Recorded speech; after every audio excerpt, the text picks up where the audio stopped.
All right.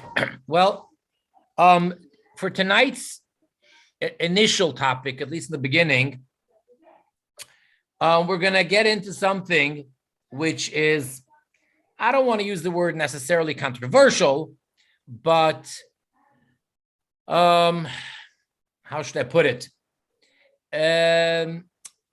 It's somewhat, for some people, it may be unclear or ambiguous, or we need to know how to apply it, when it applies, and to what extent, and so on. You'll see what I mean. We're in Rambam Maimonides, in Hilchos Melachim, the Laws of Kings, chapter 10, law, paragraph 9. So we're in 10, 9. The last thing we discussed was Milah, circumcision. And we said that non-Jews need not be circumcised, with the exception of the descendants of Yishmael. And we said that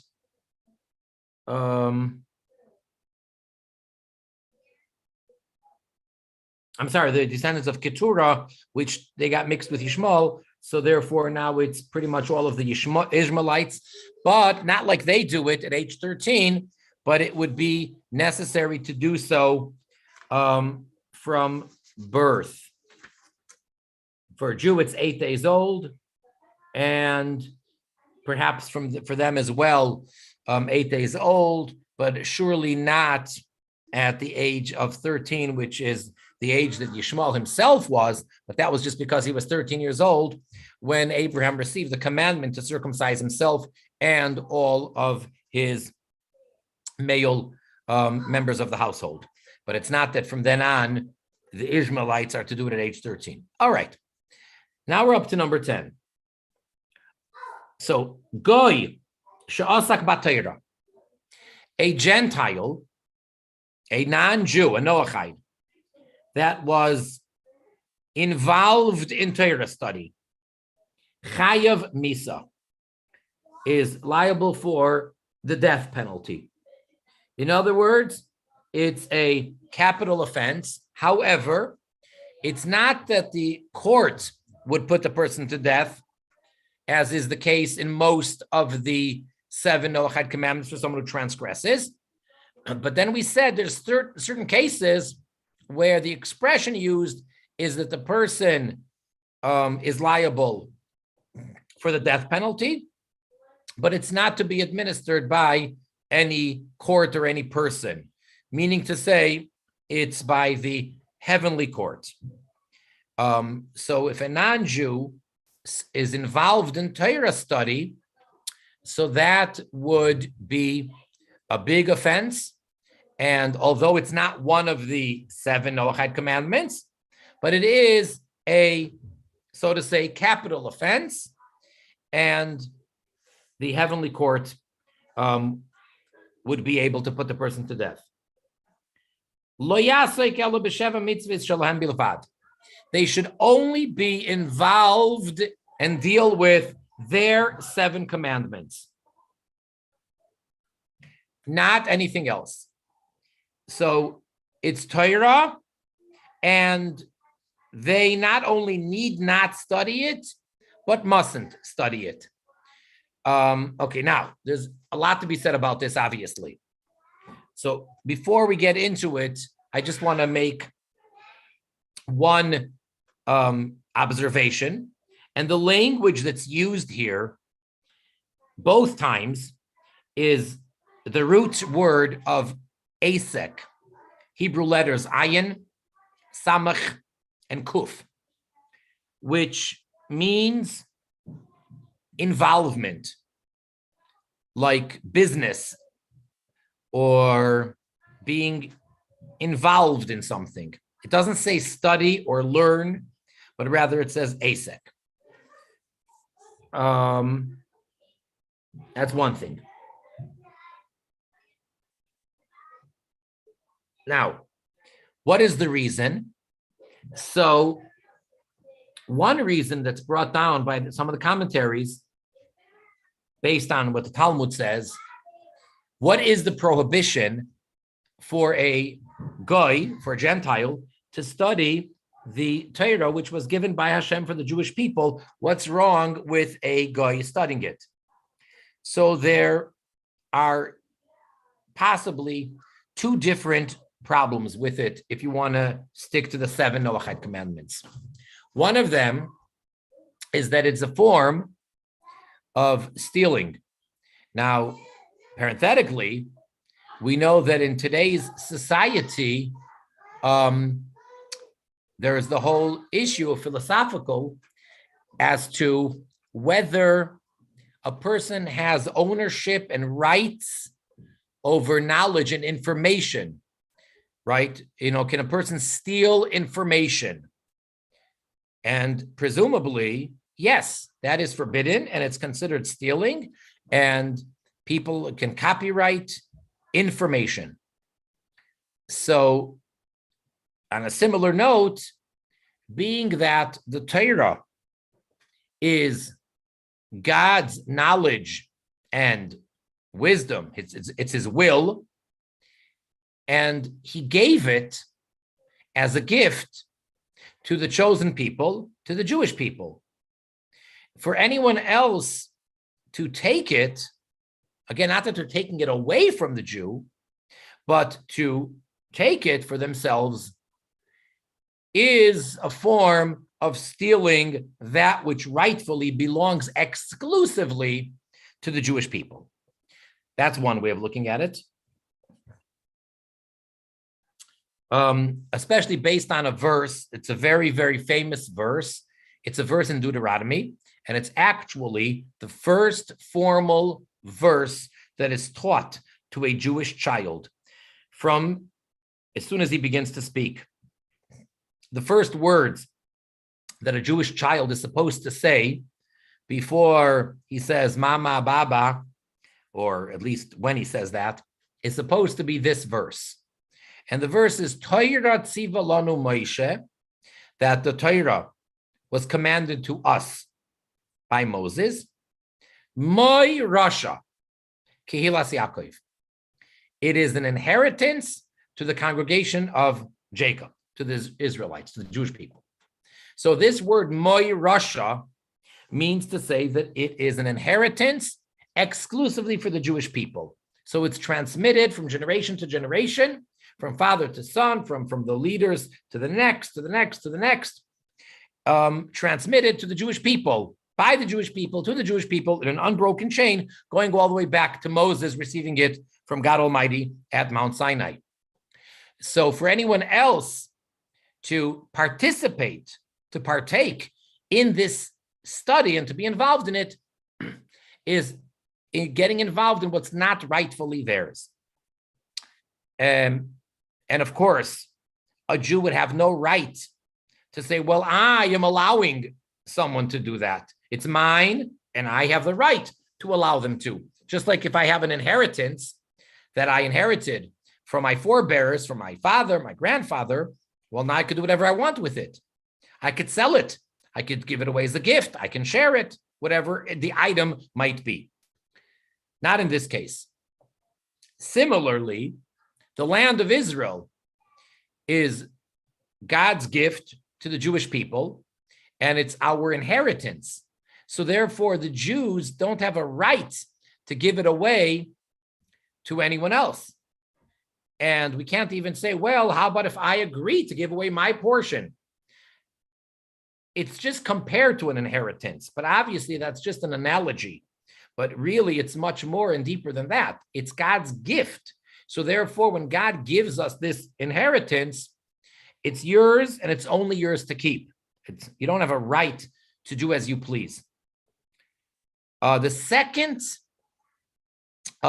suggested problem or prohibition for why it's not allowed for a Gentile to be involved in Torah study is a little bit more allegoric, or a little bit more of a stretch, if you will. It's the same verse, it's the same word actually. And that is, as in rabbinic literature in the Talmud, oftentimes we take a word that sounds like something and we give it a spin, and we give it an agadic, an allegorical interpretation with a completely different root for the word, but because it sounds the same, so we make that connection. So here too, reading the word moirasha, which means inheritance, very, very similar reading, almost exact same letters. You only have to actually add one silent letter, the aleph. And then it says me'oirasa, which means the word me'oirasa means betrothed. Betrothed. So the Torah is there's a marriage between the Jewish people and the Torah, which means to say that in this case, allegorically speaking, the Jewish people would be the bridegroom and the Torah would be the bride.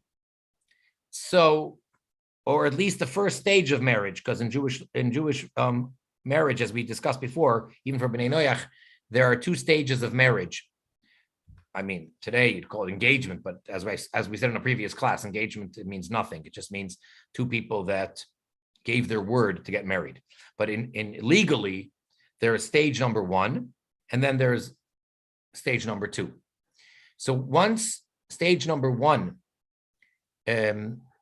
was met, then they are completely married, and she is considered a married woman, and it would be adulterous for anybody else to be with her. So this is the exact wording that we're using here for moirasha me'oirasa, that the Torah is betrothed for the Jewish people, and therefore for someone who's not a member of the Jewish nation, of the Jewish faith, for them to be involved in Torah study would be allegorically, in a spiritual sense, a type of adultery. So it's either the problem of stealing, which is one of the 7 Noachide commandments, or the problem of adultery, which is, of course, one of the 7 Noachide commandments. And then let me just throw in one more. There's one of the early commentators, around the same time as Maimonides, a little bit later, known as the Meiri. And the Meiri explains that the reason why a non-Jew is not permitted to be involved in Torah study is because we don't want that people should mistake that individual, him or her, for a Jew, which could lead to a lot of problems. And then they may follow them, and, you know, a lot of things can happen if you think that they're Jewish. For example, we have certain rabbinic decrees that, biblically speaking, according to the Torah, there's no problem. And yet, at a certain point, the rabbis instituted a universal decree for all Jews, and it's binding, and it became the law, and it's rabbinically forbidden.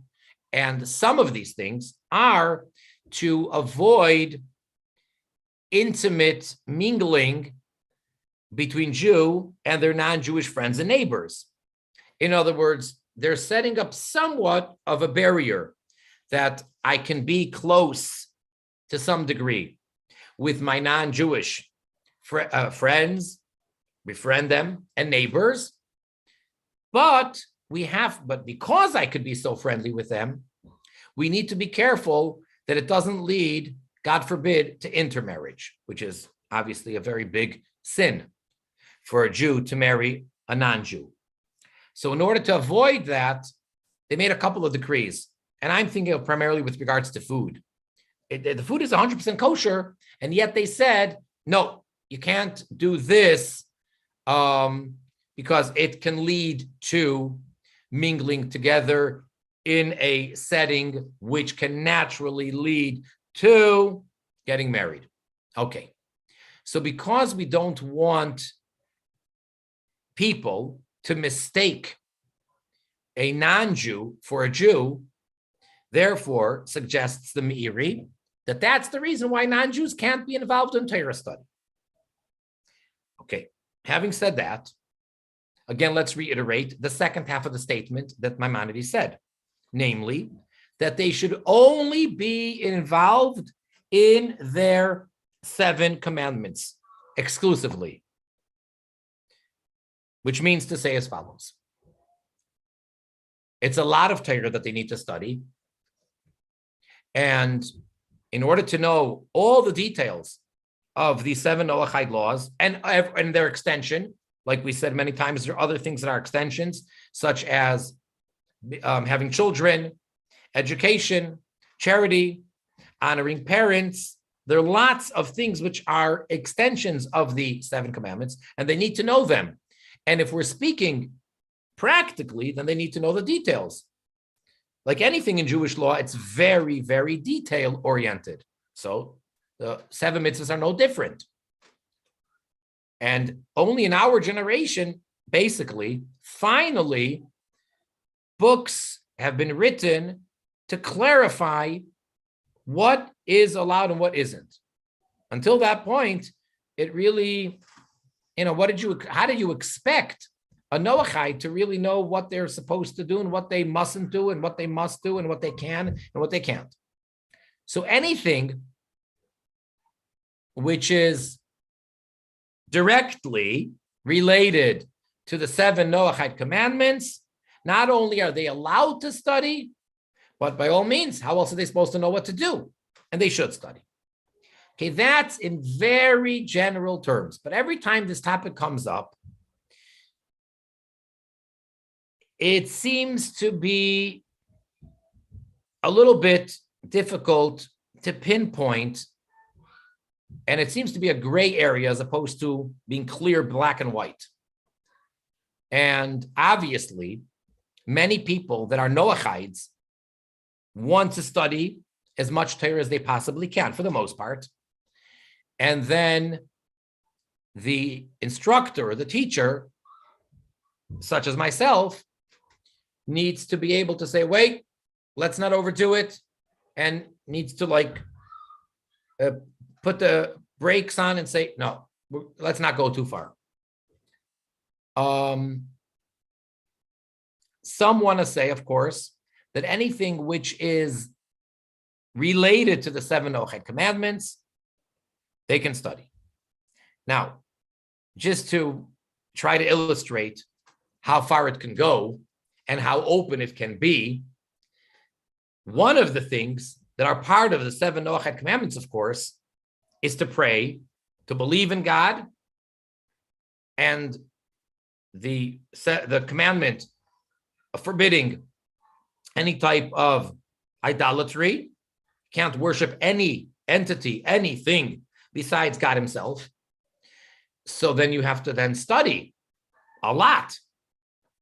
And what we call Chassidus, to study the inner dimension of Torah, to study particularly Chassidus, which speaks literally volumes and volumes about God, creation, the relationship, and so on. So does that mean that all of Chassidus is open for the Bnei Noach? Tanya is the most basic, fundamental book of Chassidus, but that's just the beginning. There's literally hundreds of volumes. So studying Chassidus, that's already a whole lifetime worth of study. And then, if you want to get a little bit more, so to say, nitpicking, the next thing Maimonides is going to say is that it's forbidden for a non-Jew to keep Shabbos. But we know that there's a whole topic in the laws of the Sabbath of Shabbos regarding the non-Jew. What can a Jew tell the non-Jew to do, not tell them? What can I benefit from the non-Jew? What can the non-Jew do for a Jew, if anything, what not? All that. So doesn't it make sense that the non-Jew should know those laws? Not in order to teach the Jew necessarily, but in order not to do what's wrong, or in order not to cause the Jew to transgress. If a Jew doesn't know that well, what they can or cannot benefit from the non-Jew on Shabbos, so the non-Jew should know. It's their responsibility. So there you have, not all of Shabbos, but you have a chunk of the laws of Shabbos where they apply to a non-Jew. And then the nature of Torah, of course, is that one thing leads to the next, to the next, to the next. So you can almost always find some connection to a particular point. So is it all right for the Noachite to start off with the 7 mitzvahs and then let it just lead, as the Talmud so often does, one thing to the next? Not exactly. So I just think that it is very important that as much as we're studying and as much as we're involved in Torah study, that it be made clear that I hope we're not doing anything wrong, but that officially, formally, the Ben Noach, the Goy, is not permitted to study Torah. Okay, that's the heading. That's the rule. And now, the exception may be very, very much, but at least let's make sure that we don't forget that the rule is that a non-Jew cannot study Torah for the sake of Torah study. And let me just conclude with giving one example, which I think is a proper example. Jewish women are not required to study Torah. A little different than the Goy, than the non-Jew. The non-Jew is not allowed to. However, Jewish women are not obligated to study Torah. Okay, we learned that out from a couple of verses. Torah study is for the Jewish men and boys, not for Jewish women and girls. However, Jewish women and girls are required and obligated to study those laws and those parts of Torah that apply to them so that they know what to do and what not to do. Now, although there's 613 commandments for the Jews, 248 positive do's, 365 negatives, don'ts.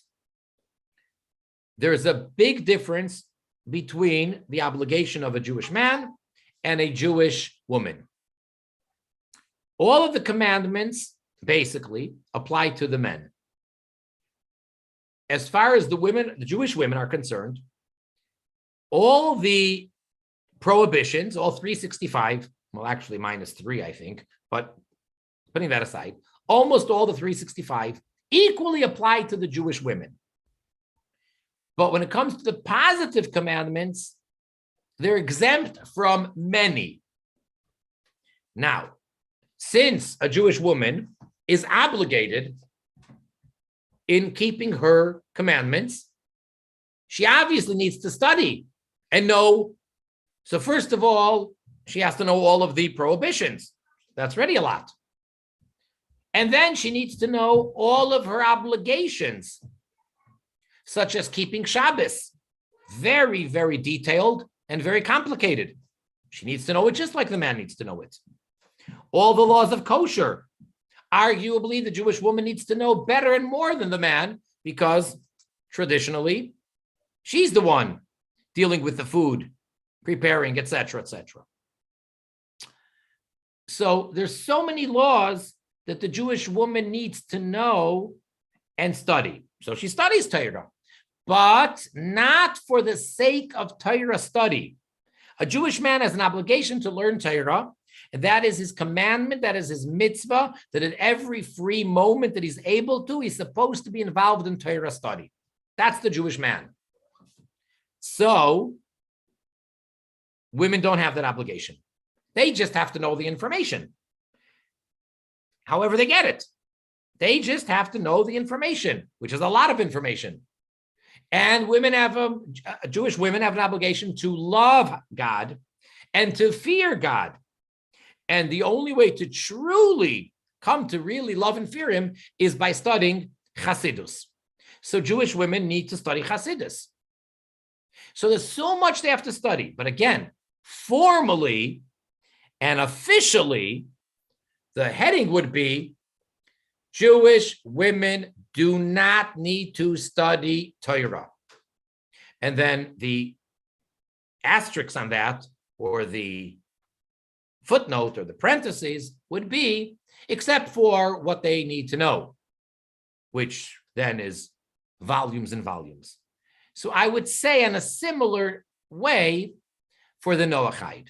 The heading is Noachides are forbidden from studying Torah. And then the note to that would be, of course, except for what is related to them. 7 Noachide commandments and related to that.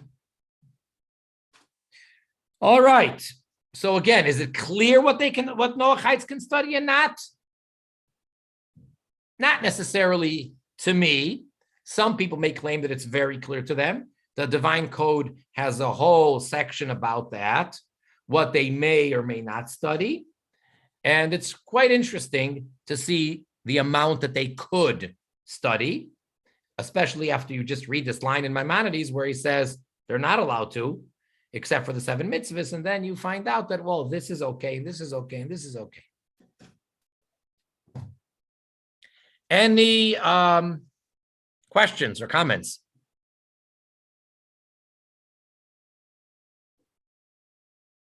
No. Okay. So we'll move on. Next line. Aaron, you with us? Okay. We don't see your face, but we see your name. Yes, I am. Okay. So after that, there was really just one line in this law in Maimonides.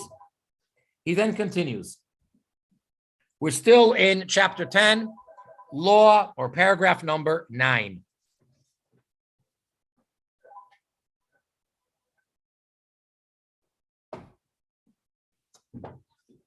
V'chein, and likewise, Goy sheshavas, a non-Jew, a Gentile, that kept Shabbos, or literally that rested or refrained from work, afilu, even biyoim mimois hachoil, on an unholy day, on a regular day, Sunday through Friday. If he made it for himself, like a Shabbos, meaning implying there's nothing wrong with taking a day off and not going to work, or just relaxing, or just staying in bed all day because you're lazy, or because you're independently wealthy, or whatever. But if you actually formally made it like a Sabbath, chayav misa. Again, the very harsh language, that would be a capital offense. And just like before, it's not that the court would put the person to death, but it would be the heavenly court would deal with it. And again, in this case, the reason would be the same. And that is that Shabbos is the gift that God gave to his chosen people. It's not something which he gave to all of mankind. It is a gift that he gave to the Jewish nation. And no one else has a right to have the Shabbos. And now, let me go a little bit deeper, and let me explain it on a spiritual, philosophical level. Maimonides does not say this, what I'm about to say, at least not here. And I hope you're going to appreciate this thought. There's God Almighty, the Creator. And then there is the world that we are part of, which is creation. Okay, so there's Creator and creation.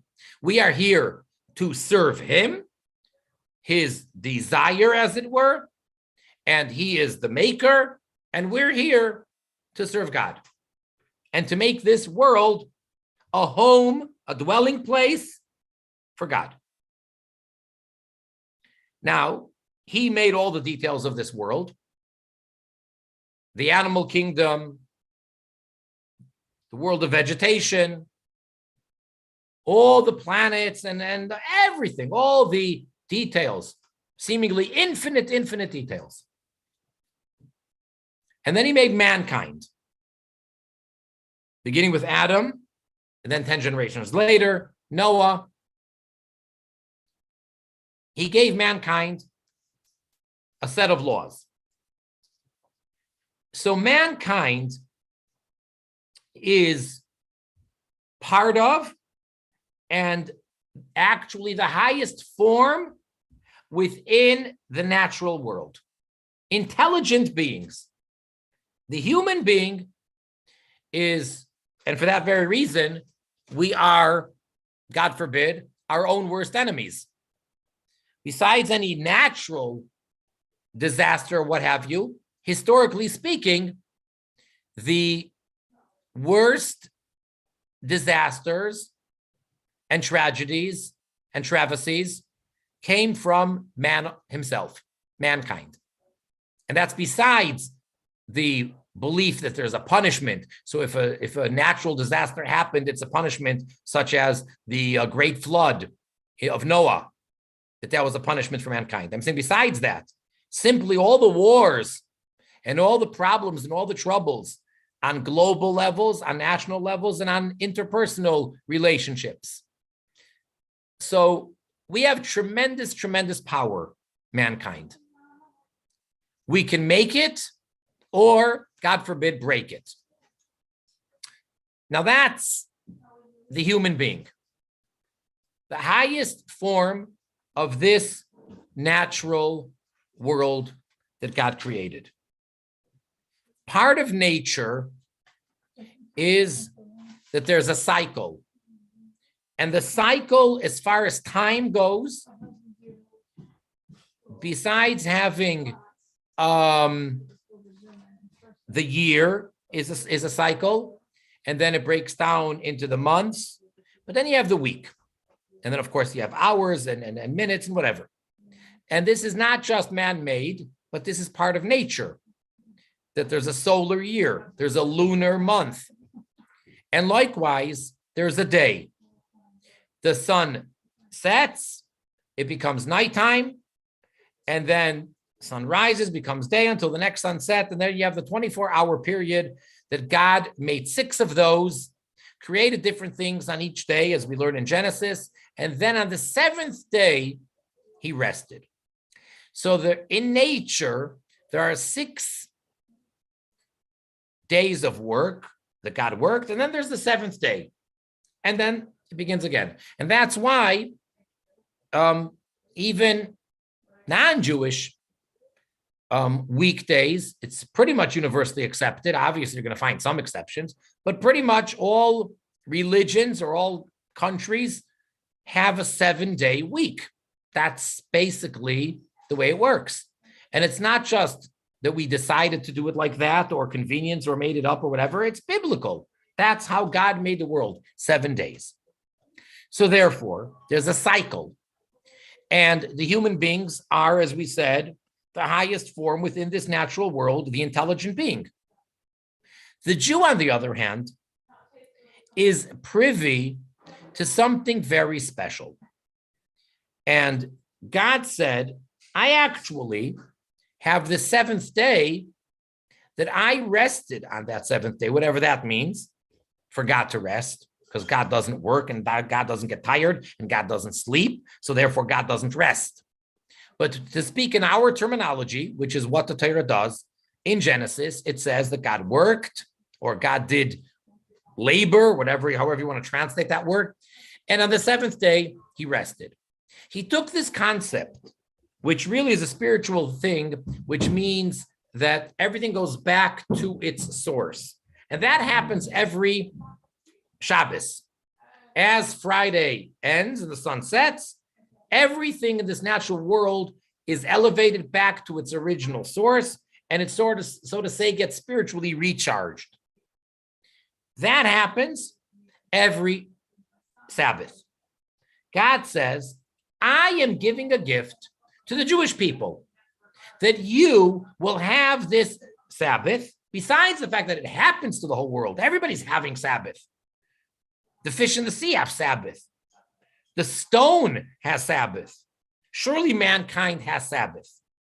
But mankind is not allowed to keep it or celebrate it as such. It's part of the natural world, and just let nature take its course, if I may say that. However, for the Jew, God says, I don't want you to just be part of this natural world. You are my ambassador, God, the creator, his ambassador, in this natural world in the creation.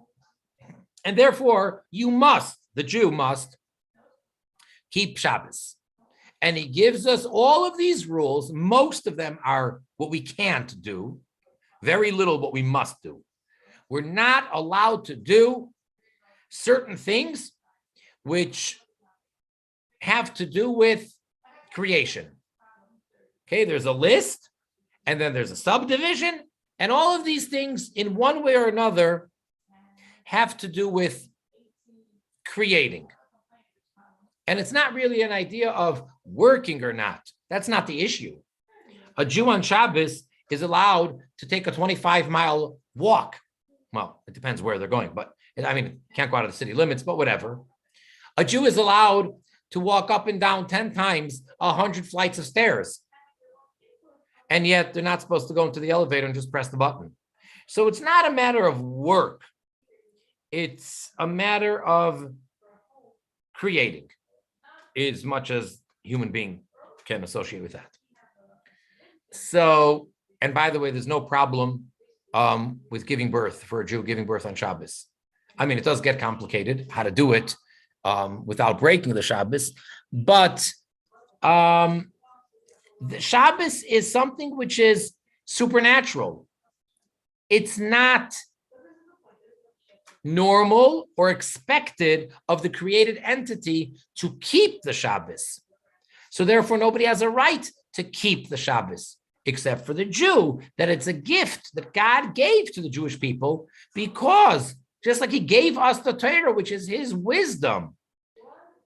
So a non-Jew is not allowed to keep Shabbos, which basically would mean that Seventh-day Adventists is not allowed, even though they got, so to say, the right day.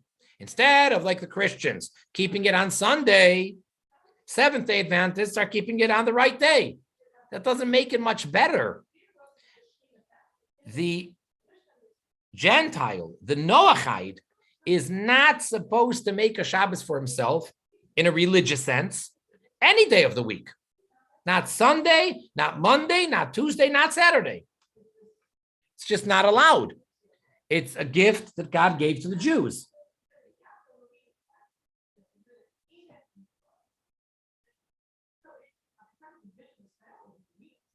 And we actually learned this out from, technically, from an interesting verse back in Noach. In the parsha of Noach, after the flood, so it says that now that the flood was over and everything, so to say, the dust settled, so it says that the seasons will continue forever. And then it says, Yom v'layla lo yishboisu. Day and night will never rest. Lo yishboisu, which means they're never going to cease to exist. And from that, we learn out that that's talking about all of the Bnei Noach, that they are never to stop the cycle of night and day and night. Comes a night, then comes a day, and a night and a day. They can never say, let's stop. Whereas the Jew has a special mitzvah of Shabbos, which is saying, stop. It's like time has come to a standstill for the Jew. And the Gentile can't, because it says Leish Baisu, so the natural world is not allowed to take a break, so to say. Any questions on that?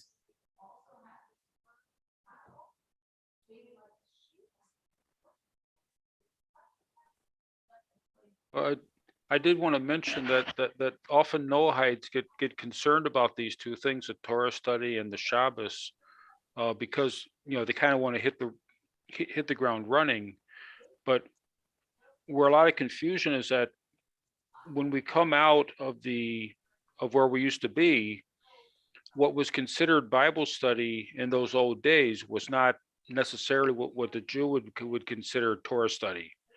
And what was considered a Sabbath is not necessarily the same thing of what a Jew would consider Shabbos. It's a different concept. So what oftentimes is that people think they're not allowed to take a day to kind of like what they used to do of spending a day worshiping or reading the Bible, and thinking they're not allowed to do that, where it is something different. And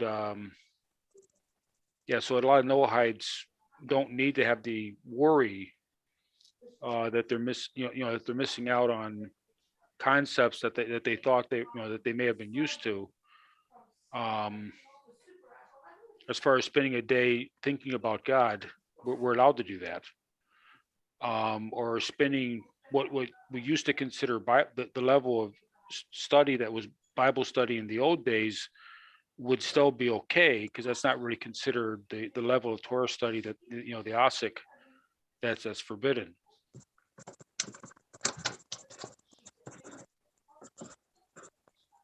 All right. Point well taken. I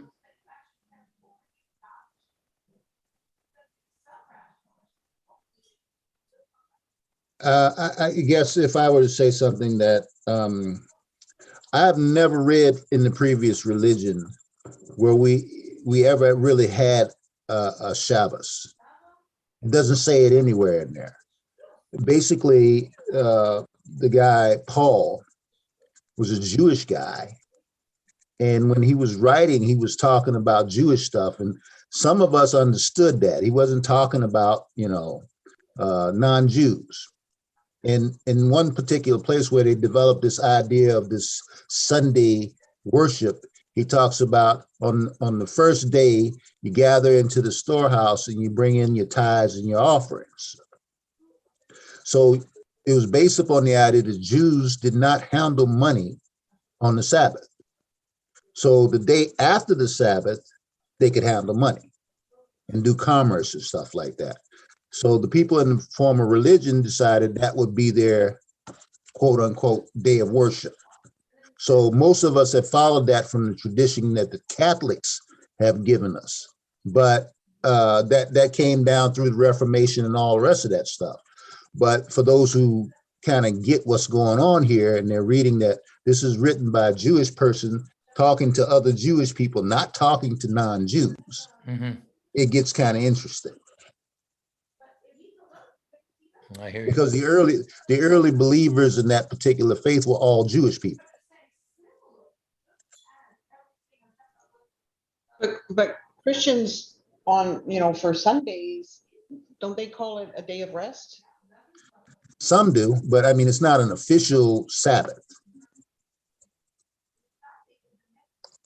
Yeah, it'll be called a day of rest, which is where we think we might be in trouble because of those ideas, but it's not the list of forbidden labor that the Jewish person is told not to do. They have more like, it's a time to stop your normal, what they do is they'll stop their normal job, but then they're still cooking breakfast and doing all sorts of work, doing all sorts of the items that are forbidden for the Jew to do.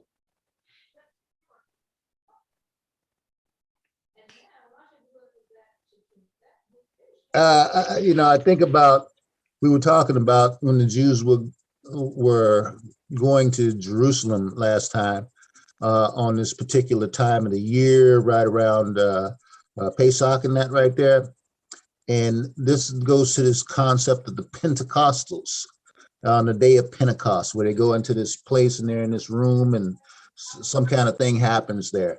But it was at that particular place where they had these meetings at, and they were talking about these people who believed in this religion, and Jewish people. And they said, well, they're not like us. They can't do what we're doing. We're having a hard enough time keeping the law ourselves. So let's not put more on them. So they said, let them not eat anything that's been strangled or anything that's died of itself or whatever. They were talking about where the non-Jew and the Jew fit in that faith even. Because they were saying the Jews would keep their faith, but the non-Jewish ones would have to do something different. So it's a little bit of the same thing in what we've been hearing for years. Mhm. So let me, so if a Noahide said, okay, my day of rest is going to be on Saturday, and they end up calling it Shabbat, is that an okay thing, or is that something that? What do you mean by calling it Shabbat? Why are they doing that? Well, I think that they want to, I'm not totally sure because I don't do that, but I'm thinking that they keep Saturday as a day of rest because that's kind of what the Jews do. But they're not keeping it as Shabbat, but they might be calling it like a Shabbat. And I think that would be borderline problematic. That's Well, my most of them understanding. keep Sunday, don't they? Sunday is the day of rest. So kind of well, sort of. Christians it is. Sunday for Christians it is. But what I'm saying is that there are Noahides who basically keep Saturday as the day of rest because it's so tied in with Shabbat with the Jews, and they tend to sometimes call it Shabbat. Well, that's what he was just saying about the Seventh-day Adventists. That's what they do, but it doesn't make it right. Oh yeah, but those are Christians. I'm talking about Noahides.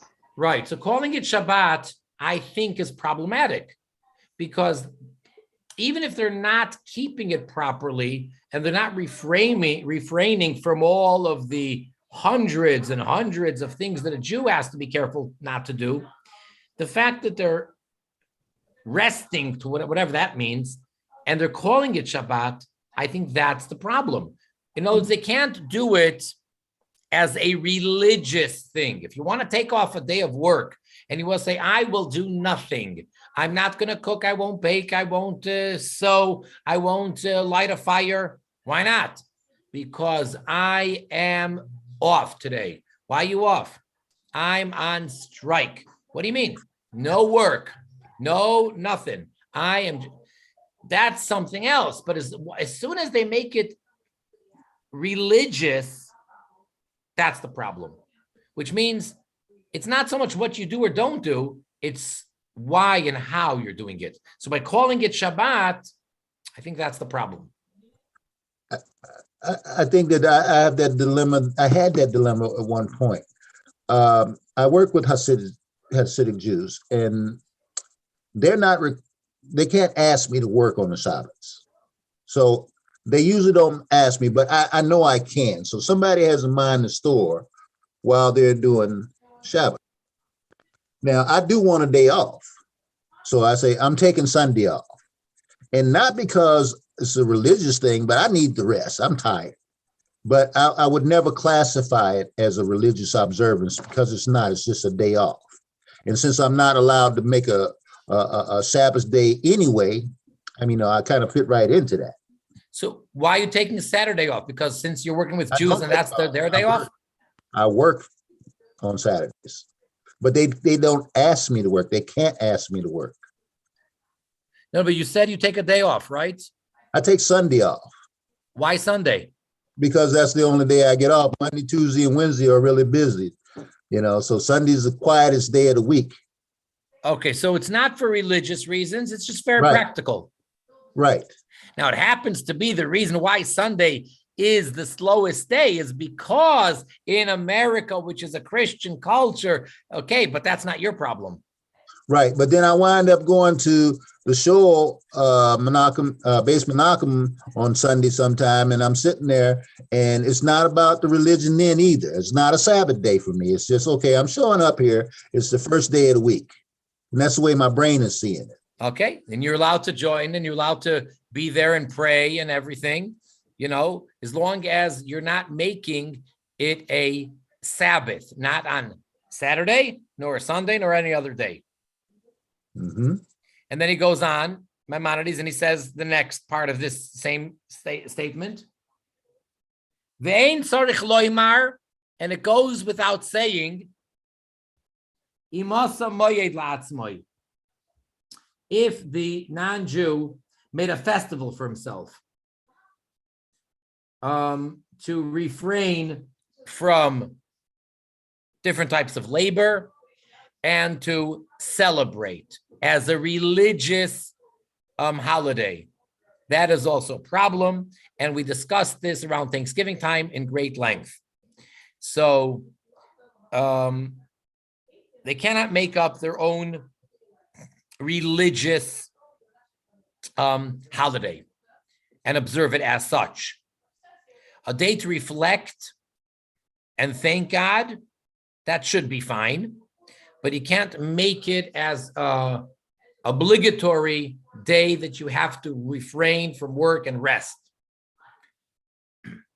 Can a Noachide participate in prayers on a festival? Can they participate in the meals? Let's say in a Pesach Seder. Can they come pass over to a Seder?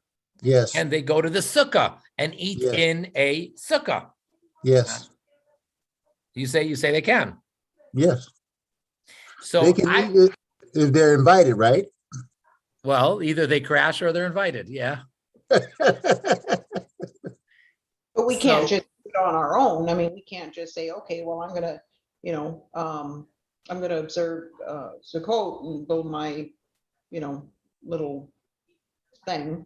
Oh, so let me ask you this. So let's say there's no Jews around, and you're not going, or whatever. You're not going to the Jew down the block. Can a Noachide build themselves a proper sukkah, the hut, on the festival of Sukkot, and eat the meal in Sukkot? No.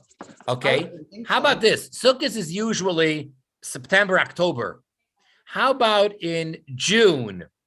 And the weather's getting nicer, even in Chicago, and they simply want to go eat outside, and they made a little hut. Would that be okay? Yeah. Right, because it's not religious oriented. It's not like a Gentile can't eat in a sukkah or can't eat in a hut. Or for that matter, if let's say you like the matzah, you say, wow, this flour and water round cracker, it's amazing. I love it. And you eat it. It's fine. You can eat matzah. You can eat kosher meat. And you can eat in a sukkah. And you can eat cholent and kugel and whatever else you like.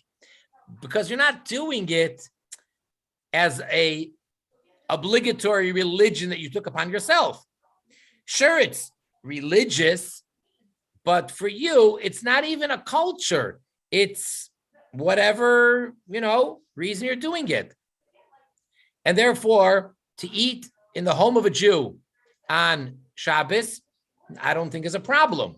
To participate in a Pesach Seder shouldn't be a problem either, as long as you know that I don't have to keep this festival and I'm not establishing it for myself as a formal holiday. I'm just coming along and I am, participating.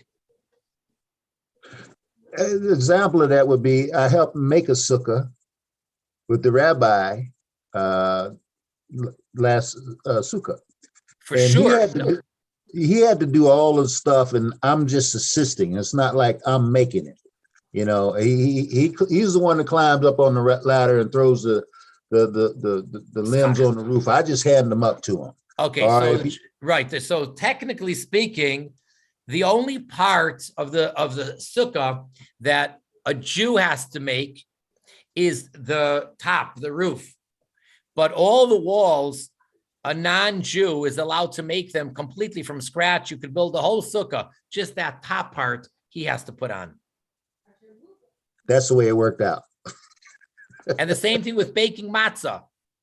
the actual kneading of the dough and putting it into the oven has to be done by a Jew. And, or for that matter, a lot of the commandments have to be done because they have to be done with the right intention. It actually has to be an adult Jew over bar mitzvah, no matter how intelligent the 10-year-old child may be, and they may be very, very proficient and really well-versed in all the laws. Because they're a minor, it doesn't count. They can't do it. And the same thing, a Noachide, as intelligent and trustworthy as they may be, but because they're not a Jew, therefore they're lacking this element of having it being done for the right purpose, even though they're declaring that that's why they're doing it, and there's a Jew standing right over them, watching them do it. It won't always work. I mean, it depends in which case, but as far as manufacturing an actual mitzvah, be it the fringes, the tzitzis strings, or the phylacteries, the tefillin, but then you have, or to slaughter an animal. To slaughter an animal, to make it ritually kosher for a Jew, it has to be slaughtered by an adult Jew. And even if the non-Jew knows exactly how to do it perfectly, and he showed the knife the second beforehand to a trustworthy ritual slaughterer or to a rabbi, and they checked the knife and it's perfect, and they watched the non-Jew slaughter it, it's unacceptable. But what would work is, as long as you have a Jew observing or watching the manufacturing of the food, being a kosher supervisor, that would work.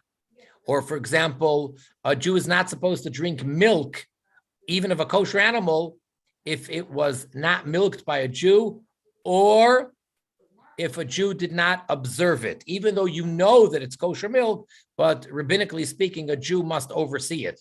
So certain times we do allow a Jew to watch the process, and that makes it good enough.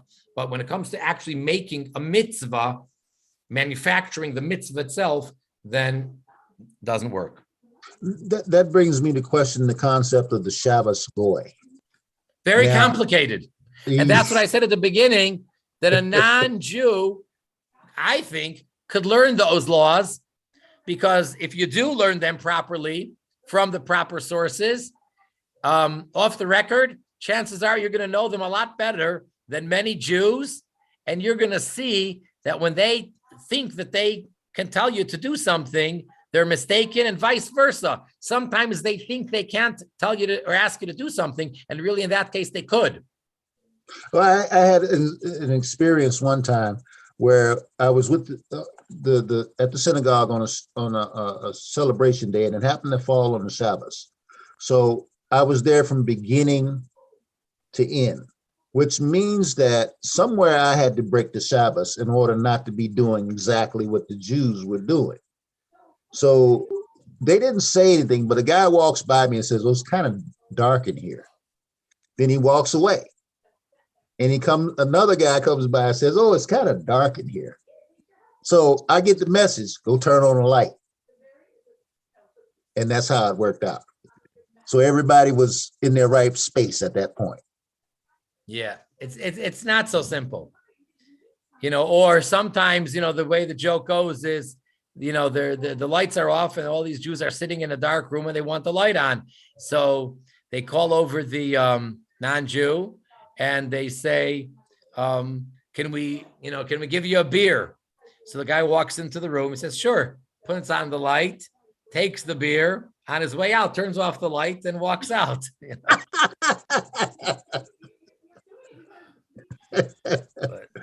Okay, something like that. Yeah, there you go. Right. I do know that, a lot of Noahides are confused with regards to the Jewish festivals and stuff. And every time something's coming up, can we do this? Can we do that? And I think that, Bob, I'm giving you maybe a task here. Can we do like little short videos on as each festival comes up, this is what the Noahides can do or not do, or this is the ramifications. Like Purim's coming up next month. We're going to start getting questions. What should we do on Purim? But if we had like little short videos with Rabbi saying, just on each specific festival, maybe that would help clear up some of the questions that so many Noahides have about, can we do this? Can we do that? Should we do this? Shouldn't we do this? Does that make sense? I would say that, to put it in general terms, what you should really avoid doing is anything in a form of obligatory. See, Jews, it's not just, some people like to say 10 commandments. That sounds too intense. And in today's society and the way we have to speak to our youth, et cetera, why don't we call them the 10 suggestions? Why 10 commandments? So I would say, for a Jew, it's not like, oh, it's a nice idea and it's so fun. And Purim, we give food gifts and we trade and we have a party and we drink and we laugh and we hear the Megillah.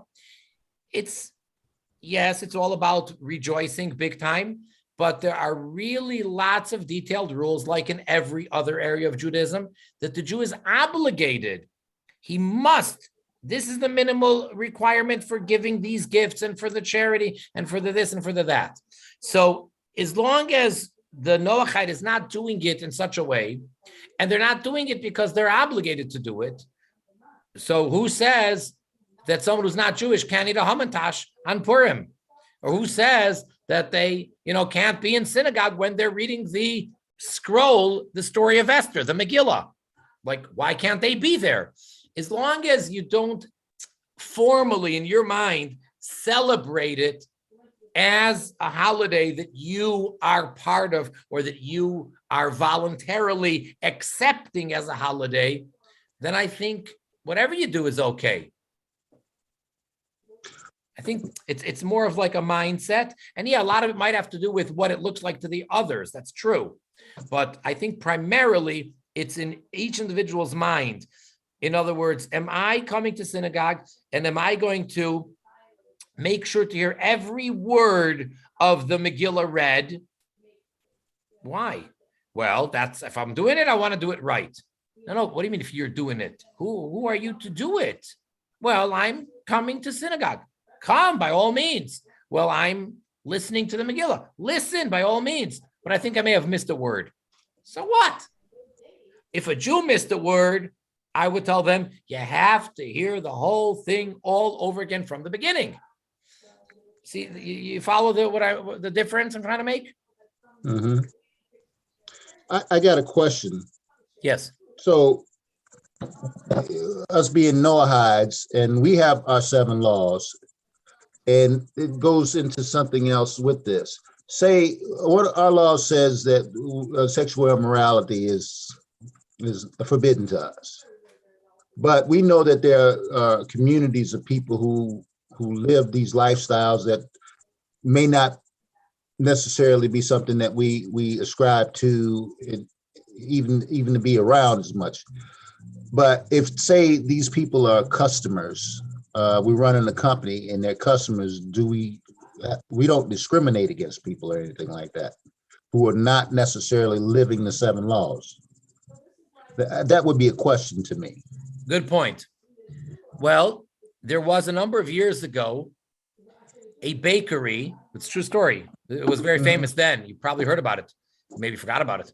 There was, I don't remember the details. There was a bakery somewhere here in the United States, and there was a same gender marriage, and they ordered the wedding cake from this bakery, and they refused. They said, we will not make a wedding cake for a same gender marriage. And they were sued. And it was a whole big to-do. So I would say like this: you are not permitted in any way, shape, or form to acknowledge or to condone transgression of the 7 Noachide commandments.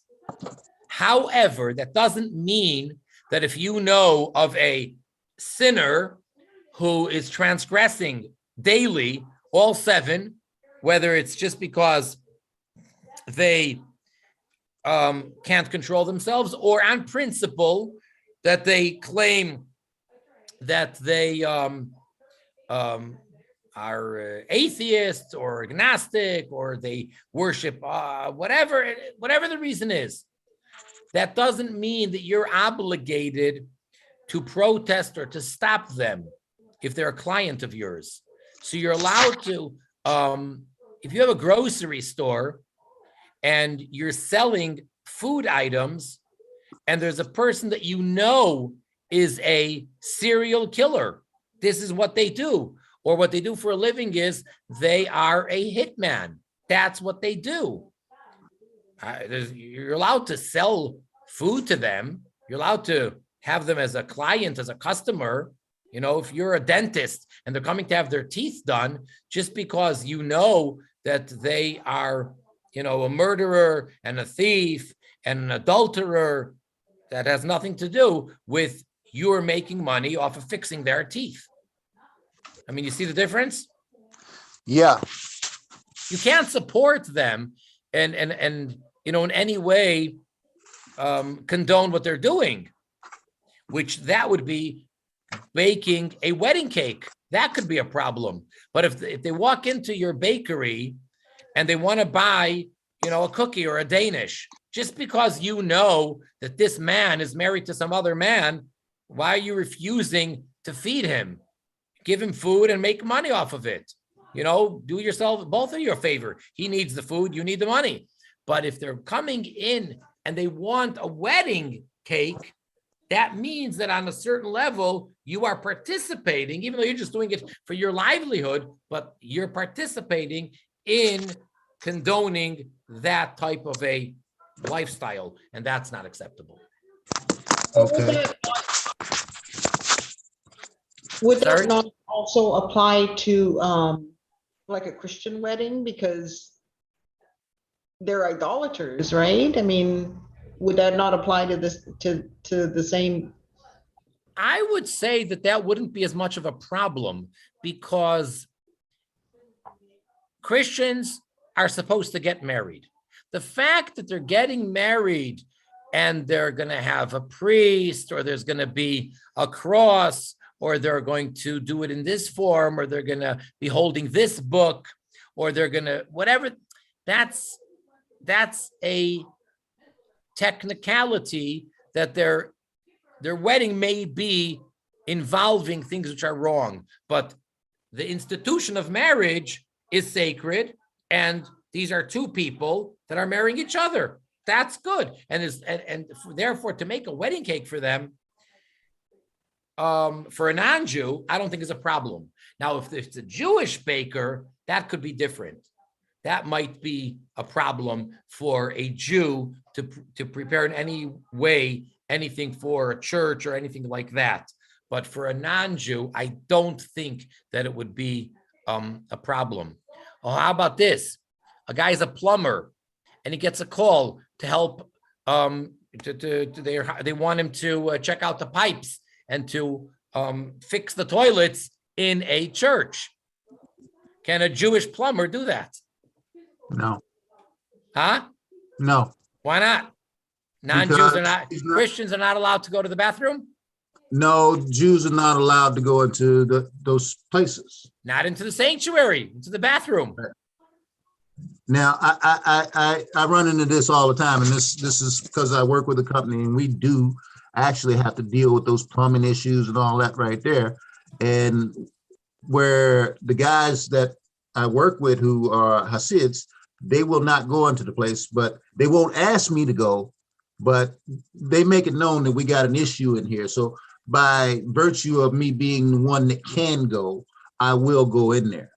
And that takes me to what I was just getting ready to say right before you said that is that I've worked with gay couples where I've had to go into their home because I'm an electrician by trade. and repair things in their homes. Now, I'm not being judgmental or anything like that. I walk in, I walk out. But that's me providing a service, but still I have to go into that environment for a minute. And but you brought that up. So let me say like this. Obviously, legally, what I'm going to say in the United States is a big problem, and it would be illegal what I'm about to say. However, according to Torah, I don't really see how a Jew would be allowed to rent a house or an apartment to a couple like that. In other words, let's say the building is owned by, let's just say the guy's name is Yehuda. So let's say Yehuda owns a building and he knows that it's a gay couple that want to rent it. I think he's not allowed to rent it to them.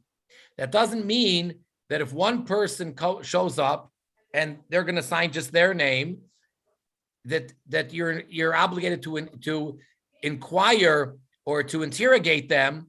Who's going to be living there with you? Are you married? Are you single? Is this a boyfriend, girlfriend? You don't have to ask too many questions. And you could, just mind your own business and just rent it to this person.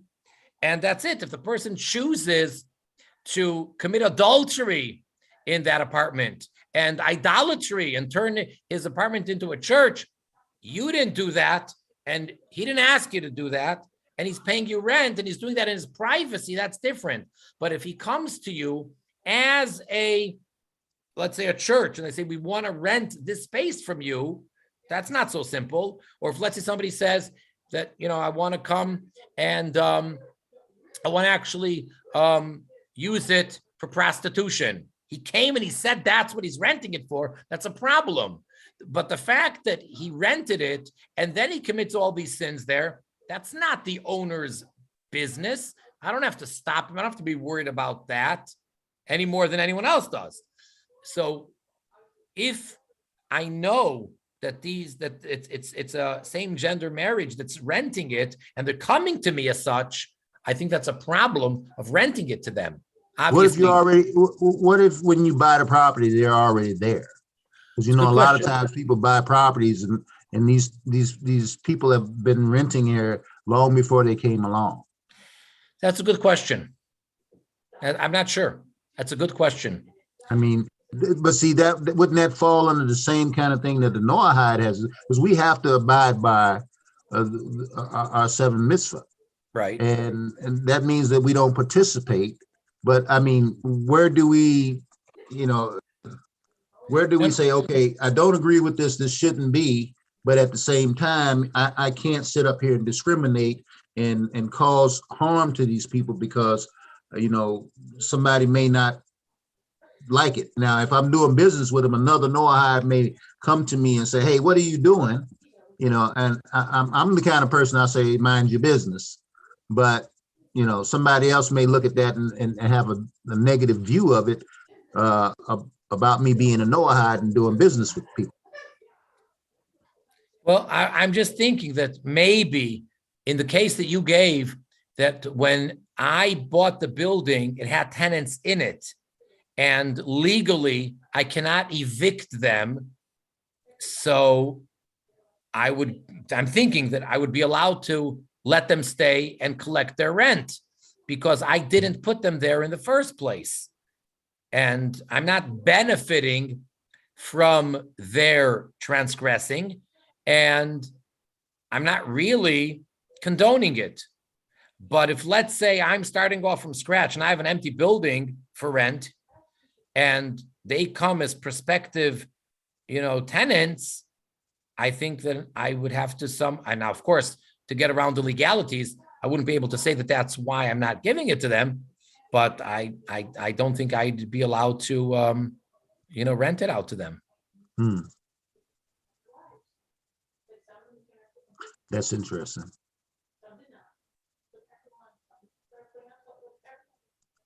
It brings a lot of questions to mind. Yeah, no, see, that's the thing. It gets very detailed once you get into the real world and you really want to live like a proper Noachite based on Torah. So all of these parts of the Torah either you need to study or you got to be in, close contact with somebody who's an authority who could tell you what to do in all of these, dealings. It does become very real.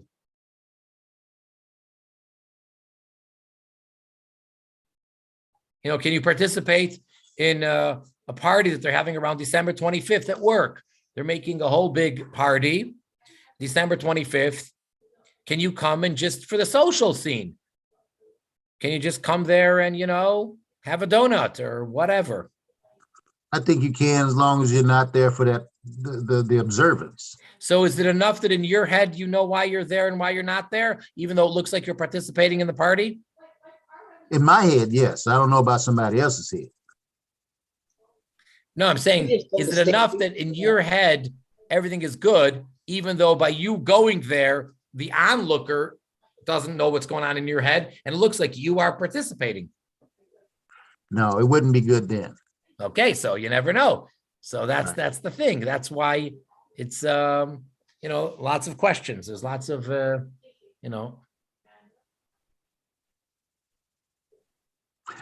that crosses all the territories too when you say it like that. I mean everything. Right. Yep. So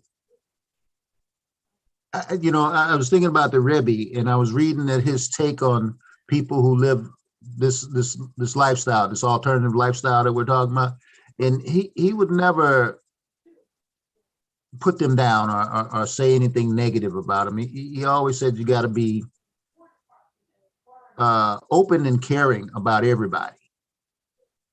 So even them, and then when I say even them, it makes me seem like I'm putting them in a place where they're not normal people to a certain extent. I mean, I don't know if that's my place to even think like that.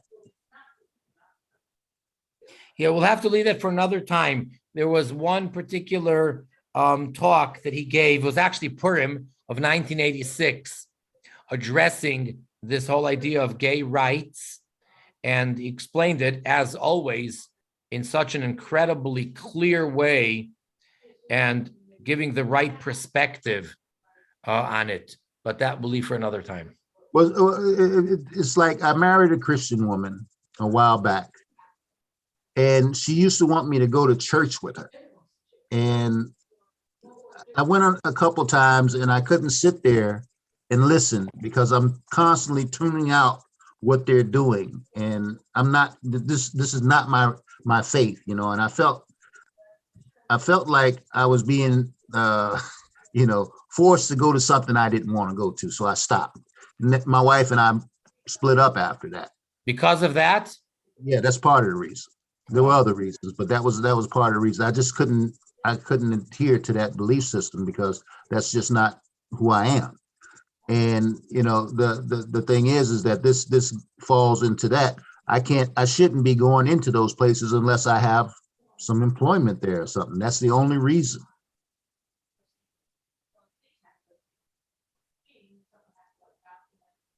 I mean, doing some plumbing. That's about it. Or an electrician. Yeah, there you go. Or to collect the rent. Yeah. All right. Go ahead. I'm sorry. Let me think a second about next Thursday. Give me a second. I know there's something coming up one of these days. Give me a moment here. Next Thursday night should be fine. All right. Enjoy the weather, everyone in Chicago. Thank No you, Rob. shoveling. No shoveling. All the best. Okay, Yeah, thank you. sure. Have a good evening. You too. Be well. Baruch Hashem.